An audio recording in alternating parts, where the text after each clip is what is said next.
Obito Uchiha is one of the most important characters in the series, not because he's a hero, but because he is a villain, a young boy with hopes, dreams, and a heart full of kindness and caring. He ultimately fell into the Uchiha's curse of hatred, something that Madara Uchiha stated well. Hatred is born in order to protect love, and that phrase marks the downfall of Obito. His love for Rin, as well as his inability to be there for her, and his trust in Kakashi being betrayed by the latter's hand, and I mean that literally in her death, gave Obito a bitter pill, a taste of that reality that Madara had awakened him to. While someone like Kakashi is living in light, Obito lives in darkness. While the villages win the wars, the shinobi lose their lives. That was the turning point for Obito, the point where he believed that life in this reality just wasn't worth living. It would be better to retreat into the dream world, where Rin could still exist, than be in this world where only pain, suffering, and futility existed. This led to the whole Akatsuki thing, as layer upon layer of hidden string was laid by generations of villains, both living and dead, to facilitate their own ends. To a point, it's almost ridiculous how many people are manipulated into manipulating someone else. It's like watching a marionette control a marionette controlling a marionette. To a point, I wouldn't have been surprised when watching the anime for the first time to discover that Kaguya was being controlled by the Otsutsuki god or whatever. But regardless, there is an important side to Obito here that we need to remember. He turned good at the end. Right there at the hairy end, he decided it would be best to forsake his entire life's goal up to that point, just to preserve the world whose reality had so destroyed him. Destroyed his body, his love, his life, and his dreams. At that time, he joined Naruto and the others, taking some Tailed Beast Chakra from Madara and sending it to Naruto to help keep him alive. Obito would later, during the climactic fight with Kaguya Otsutsuki, throw himself in the way of the all-killing Ash Bones to save Naruto's life. And it was this sacrifice that gave them all a chance to beat Kaguya. But sometimes I sit and think, what would the Naruto world look like if Obito had survived this battle? Some of you may say, oh, well, he becomes the Hokage, just like he dreamed. Well, some of you who believe that may be surprised, and not in a pleasant way. Welcome to the Amagi! Before we begin, we publish a new video every day, so be sure to subscribe to our channel and ring the bell to get notified about our latest videos. Also, we just released some brand new merch. If you'd like to show your support for the channel even further while at the same time repping stylish clothing, be sure to check that out as well. The store is linked below. YouTube's been unsubscribing users from channels lately, so if you're a fan of us, please do us a favor and double check to see if you're still subscribed. It only takes a second, and it helps us a ton here at Amagi. And with that out of the way, let's get into the video. So let's say Obito doesn't jump in front of the all-killing Ash Bones. Let's say he made a shadow clone that did it for him. After all, shadow clones are a common fake out in Naruto, much like the substitution jutsu. What does this mean? Well, first off, it means Kakashi does not get double Mangekyo Sharingan, that's for sure. But that's okay, because Obito has this ability, and with it he has the ability to use Susanoo. He could do much like Kakashi could and use it to wound Kaguya, and Sakura could use her strength to knock Kaguya into the palms of Naruto and Sasuke's hand, forming a new moon in her dimension. One where she can't ever escape. Hooray! The world is saved, series over, right? Nope. Naruto and Sasuke still gotta have their one-on-one battle, which ends up with the two removing their arms over it. And by remove, I mean completely blow off. Pardon the graphic nature of that statement, but it is true. Eventually, Naruto and Sasuke's battle comes to an end, and they undo the infinite Tsukiyomi that everyone is in. In the following months, they return to Konoha, and Sasuke and Obito are both ready to pay for what they've done. However, they are surprised when Kakashi pardons them. Sasuke based on the merits of his battle with Kaguya, and Obito based on the shinobi he once was and now was again. Sasuke feels unfit for this, but still decides to help the village. Obito also feels unfit, and the rest of the village, and the world for that matter, feel the same. I mean, imagine if suddenly America just pardoned the toothbrush mustached guy from you-know-what war. People would have a dying duck fit over it, and it wouldn't fly. The guy started a world war during the course of which many people from many nations died, and many nations hold grudges, like a Farfetch'd holds a leak. Due to this, Obito cannot live in the village, nor can he live in any other village. He's instead sent to live in a remote location outside of Konoha, but nearby just enough that Konoha can keep an eye on him. Kakashi would put a detachment of trusted Anbu operatives near him to keep an eye out. I mean, pardons are just flying off the Hokage's desk right now. Sasuke, Obito, or Orochimaru, I could see Obito, much like Sasuke, wanting to make up for his deeds that he committed, so he likely would leave Konoha, sticking close to Sasuke due to his need to always be on watch no matter where he goes. I mean, the guy can't even go to the bathroom without the Anbu watching. He would hope to earn his right to be called a Konoha shinobi again by helping foster the peace that was restored after the defeat of Kaguya. He and Sasuke would likely end up doing whatever came their way, and doing so discreetly. After all, Obito didn't want the other shinobi nations to know that he was even in their homeland, let alone that he manipulated or prevented a situation there to keep the peace. Many nations he hoped to avoid directly entering, but among these nations there were none that he hated entering more than Kirigakure. The village was one that he had manipulated in a very bad way. He was responsible for manipulating the 4th Mizukage, Yagata, into the horrible things that his regime had done. It was Obito who was responsible for the nation becoming known as the Blood Mist Village. He had a particular hand in creating the bloody rituals that the Hidden Mist had become known for. Among those he effected would have been Zabuza Momochi,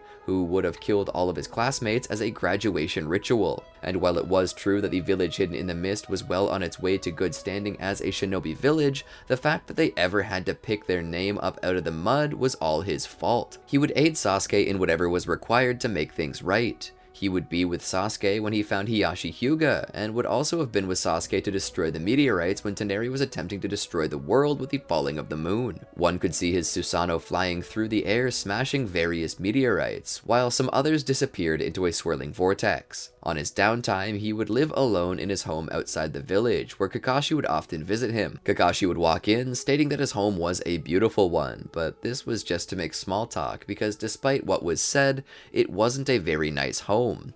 It was livable. Obito would mention that he doesn't deserve such a home, but Kakashi tells him that because he'd saved the village during the war, he earned his right for a peaceful life, telling him that he deserved such a thing in the past but had been robbed of it. Obito asked how many people's peaceful lives that he robbed. Kakashi would ask the same, wondering how many people's peaceful lives he robbed during his own career as a shinobi. Obito would mention that Kakashi was merely doing his duty. Obito had killed people outside of his own duty to fulfill his agenda, lives that would not come back. He looked back at all of his mistakes and asked Kakashi what he believed might have happened to the world had he never fallen into Madara's hands. What if he hadn't survived? What if he had died when that rock crushed him? Kakashi would state that nothing would change. He would have found another pawn to entrust his plan to. Everything would stay the same. Whether it was pride or merely a statement of fact, Obito would tell Kakashi that that was not true. Obito's drive, his determination, everything pushed him forward, and it was because of his abilities such as Kamui that he had nearly succeeded. He states that the greatest thing he ever did was give Kakashi the Sharingan he had, because if he hadn't,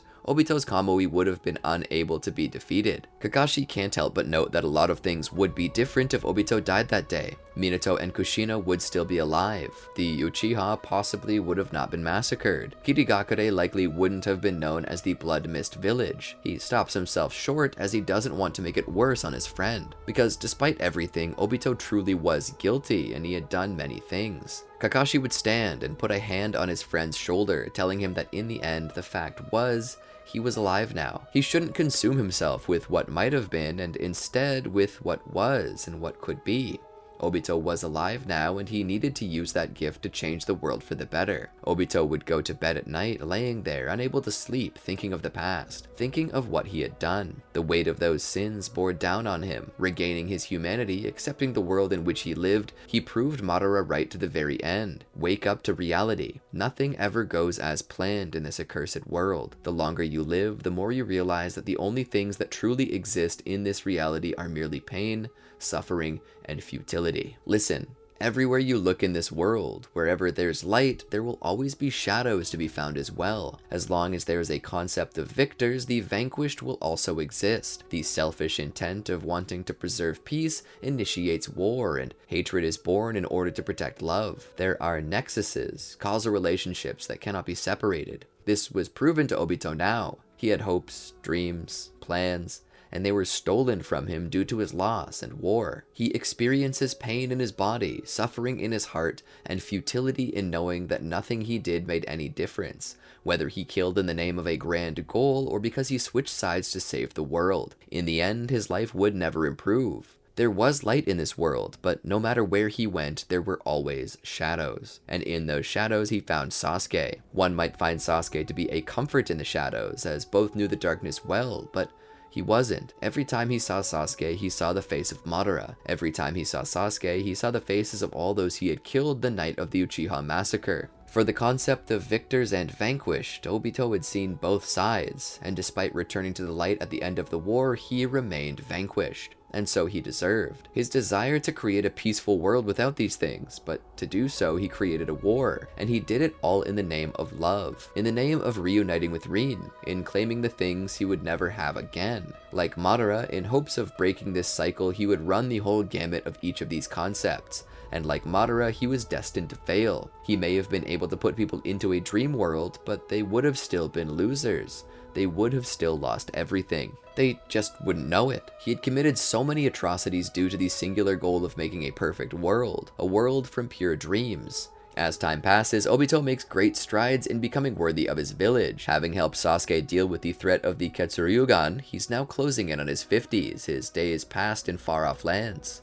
And despite the disgraced nature of his visits, he is having fun seeing the world from the eyes of a man with no past or future. Along with Sasuke, he discovers various zetsu remaining in the mountain's graveyard, something he thought he would never see again, but they were all destroyed by Sasuke's Amaterasu. This leads them to continue searching for more clues to Kaguya's plans, which leads them to her ice dimension. While there, they find a scroll but are attacked by Momoshiki and Kinshiki. Normally Sasuke would note that he's no match for them and flee, but Obito is there, and due to that, Sasuke is more than a match for them. Together they fight Momoshiki and Kinshiki, and due to the power they possess together, they're capable of beating and killing them both right then and there, nipping the future threat right in the bud. Due to this, there's never an attack on the Chunin exams, and it goes by smoothly. Boruto still cheats, and Naruto would disqualify him for that, sending him home. This would be contentious, as he would also strip Boruto of his right to even be a genin, an embarrassment to both Boruto and Naruto as a whole. Obito would then continue investigating the Otsutsuki, during the course of which he would discover Urashiki and his plans to use these strange creatures Katasuki to go back in time. Obito would follow him back in time all by himself and would end up in the era of the Naruto series during the time skip where Naruto would be training with Jiraiya. Urashiki was after Naruto and his Nine Tails, something Obito knew, so Obito would stake out Naruto all day and night, waiting for the moment that Urashiki would strike. When he did, Obito would strike as well. He would use Kamui to safely get Urashiki away from Naruto and everyone else and proceed to battle against him. Obito would avoid strikes from Urashiki using Kamui, but eventually Urashiki began to recognize all of Obito's attacks. His Kamui was having less effect as Urashiki knew when to feint and when to actually attack, which confused Obito. This was confusing to him, but eventually Urashiki began to be a blowhard, so confident in his own abilities that he would boast to Obito his ability to turn back time. While this didn't seem like much, it was enough for Obito, as Obito knew that this ability was one that essentially allowed him to predict what the best course of action was. The issue with that was that now Obito knew he could widen his defenses to it, allowing him to never be struck again due to this.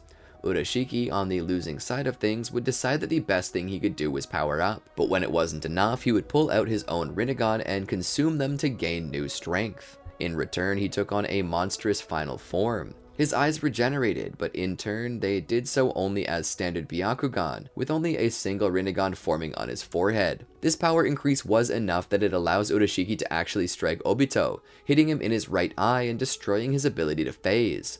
Of course, this was his plan from the start. Urashiki had recognized which eye Obito flared when using the ability, noticing the lid raise ever so slightly on his right eye. Now Obito was being ragdolled, his first eye bleeding profusely. Obito would stop. Urashiki was fast and he was strong. What could he do to save himself? Urashiki began to boast once more of his powers and then laugh at Obito's own weakness. He would then proceed to rush at Obito, but by this time Obito had a plan. If he could not use his right eye, then he would use his left. In doing so, he summoned a small portal, one that would sever Urashiki's head, causing the remains of his body to hit the ground. Obito would gasp, finally able to breathe. He looked to the dead body and would remember that he had passed back in time. Nobody could find find this body, it had to be destroyed. Obito began to perform the proper disposal techniques taught by the Anbu and the Hunter Nin of Kirigakure.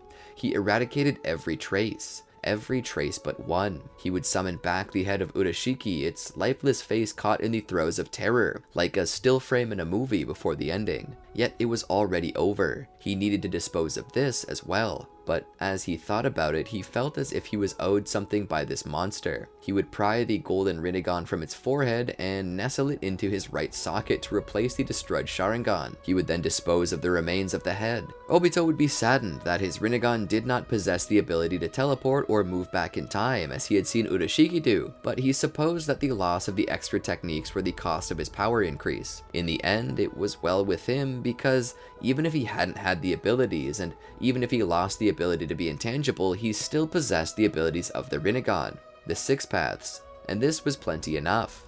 He picked up the turtle-like device and knew that he would need to power it with chakra to go home, but before he did, he thought about it. This was his golden opportunity.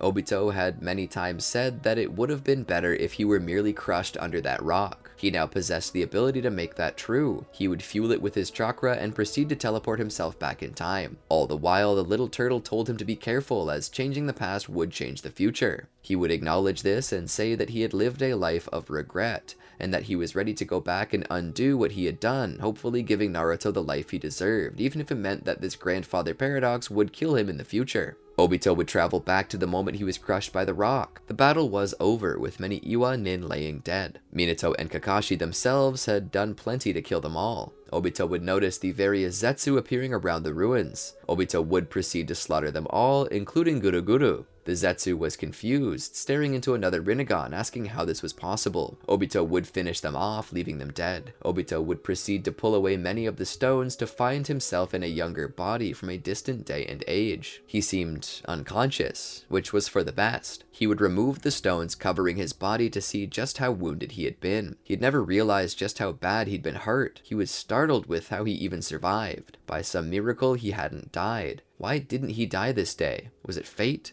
Was he always fated to be the bad guy? No more. No more. Obito chose to be better. He chose to do what any respectable shinobi of Konoha would do: give their life in defense of their friends. If he had known what he would become, what would happen to him during this point in his life, then he too would have begged for death. Obito pulled his blade from behind his shoulder.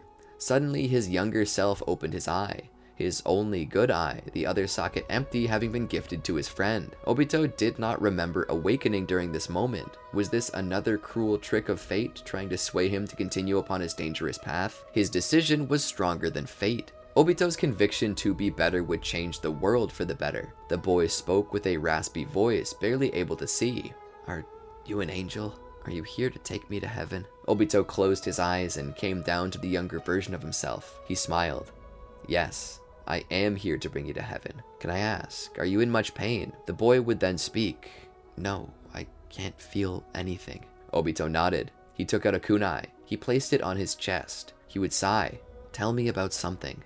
Your grandmother, maybe. Tell me about her." The boy would offer a half smile as he closed his eye. "She's the kindest woman you'll ever meet. Her cooking is the best. She also knows exactly what to say when I'm upset." Together, they uttered the same words. "Chin up, my little shinobi, my brave little ninja boy."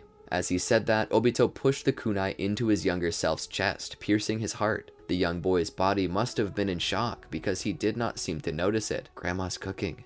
I can't wait to get home and have it again." The boy seemed to perish with a smile upon his face. Obito felt strange. He pitied the child, but at the same time he knew it was himself, and that what he did would undo the damage that he'd caused. He expected to disappear, having never existed, or his soul to merge with that of his child self and move on to heaven, but to his surprise, he didn't. He asked the turtle why, and the turtle insinuated that it was possibly because Obito still remembered. He carried a record of the past within himself, a record that could never be erased. Indeed, the world would change, but Obito would not. He was now truly a man without a country, a man out of time, nowhere to go and nowhere to come from.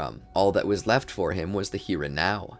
He stood and dusted himself off. Perhaps there was one more thing to be done. He could travel to the mountain's graveyard where he would infiltrate, killing the zetsu. Once through, he made it to Madara. Madara would look up and see the man bearing a golden Rinnegan. "I see. You've taken the eyes from the child? Obito would shake his head. Thinking about his past, Obito smiled. Maybe in another time and place I had, but not now. This eye is not yours, it's not anyone's anymore. Madara seemed interested by the intriguing nature of that statement.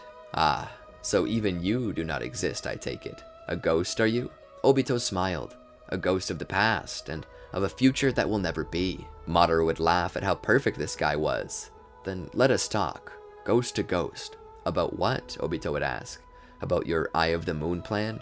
About your plan to make a perfect world? About how you plan to take the boy and train him up, indoctrinating him to believe your point of view? How foolish. Madara would lean forward only a hint. How do you know that? Did the Zetsu talk about this to you? Obito would shrug. Doesn't matter how I know it. All I know is that I can't let it come to pass. Your time has already come and gone, Madara. You should be dead by now. You've far outlived your natural lifespan with the power of the Rinnegan and the Ghetto statue. You may have had your time, but now it's over. Much like me, it's time for you to let it all go and leave the world to those who will inherit. It's time for you to move on before you hurt anyone more than you already have. He would walk to Madara, who would be too weak to do anything at this point. Madara would just glare at him. Obito would look down. You know that I can't let you keep that. I know exactly what you'll do with it. The Izanagi. This is the end, Madara. Just accept it. Madara would scoff. He'd then remove his own Sharingan and give it to Obito. Fate has played a funny trick on me. Who would have guessed that the causal nexuses would break themselves just to deal with me? Let's hope that you find a way to create the perfect world you've dreamed about. Or is it possible that you already have? Madara would then pull himself free of the Ghetto statue and all life support, slumping into the chair. As much as Obito had wished to respect Madara's body, he knew that things would be too problematic if he did. Besides, there was something else he needed to do. Using the Great Fireball technique, he would burn up the body, destroying it, and from that body shot a black substance. One Obito knew well. Don't think you're getting away, Zetsu. Obito would release another Great Fireball at it, burning it to ashes. He stepped back. Obito looked down. He wondered if maybe this would make up for what he had done, if perhaps the future would have changed for the better. He hoped that he hadn't gone too far with it. He would then fuel the turtle with his chakra and proceed to jump back into the future. As he moved forward, he looked about to see what had changed. Due to the death of Obito and Madara and the immediate halting of the Eye of the Moon plan, Rin would never die. Kakashi would keep her safe. The war would end. Yagura would not cause such issues in the Hidden Mist, which means Zabuza never turns out bad. Haku would not die young and instead would be protected by Kirigakure, which would pass new laws to protect those such as he. Yahiko would still perish, but without Obito's interference. The Akatsuki would never become a true threat and would remain isolated in Amagakure. Minato and Kushina would not die and Naruto would grow up with a loving family. The Uchiha clan would survive and Sasuke would never know the pain of losing a brother, nor would he know the path of hatred. Minato would capture Orochimaru before he leaves the village, stopping the creation of Otogakure. The Land of Waves mission is easy peasy without any interference besides Gato's inexperienced men and the Demon Brothers. The Chunin exams go off without a hitch and Team 7 are upgraded to Chunin. Rock Lee's shinobi career sadly comes to an end as he never has an experimental treatment by Tsunade. Gaara also never has a change of heart, but instead remains cold and heartless, which is sad. Perhaps one day that will change on its own. Sasuke never leaves the village, Gaara's never kidnapped by the Akatsuki, Asuma Sarutobi is never killed, Pain never attacks the village, there's never a 5 Kage summit nor a war to fight. Toneri still attempts to destroy the world, however he is stopped by a combined effort of Naruto, Sasuke, Neji, and Hinata. Naruto still marries Hinata and Sakura marries Sasuke. Returning to the future, there's still an attack by Momoshiki and Kinshiki who take Kushina. However, due to Minato's flying Raijin, he's able to cross dimensional barriers to where they'd taken her, and fight against Momoshiki and Kinshiki, with the both of them being stopped by a father-son, grandson Big Ball Rasengan. Obito would step out into a new world, a world free of his influence. He wonders, though, if he deserves to experience such a world. He would attempt to live by himself for a time, but eventually Ishiki makes it to the scene. Naruto and Sasuke aren't enough. Even Minato isn't, due to the advanced age of the man. However, before Minato could use the Reaper Death Seal, Obito appears and would proceed to attack Ishiki with all of his might, using his Kamui without Ishiki noticing to sever him in two and send him to another dimension. And before you ask, yes, this could beat Ishiki. Minato would see Obito and be confused. He knew this boy and would never forget him. How was it possible? He would take Obito back to the village with him and ask how he survived. Obito would claim that he's not the Obito that Minato knew, he's one from another time and space, one that no longer exists. He begins to explain his story to Minato, blowing his and everyone's minds. Obito would then claim that he's not a good man, that the only good version of him died during the Third Shinobi World War by his own hand. Minato would claim that none of that matters. What he had to say, who he was now, was all that mattered.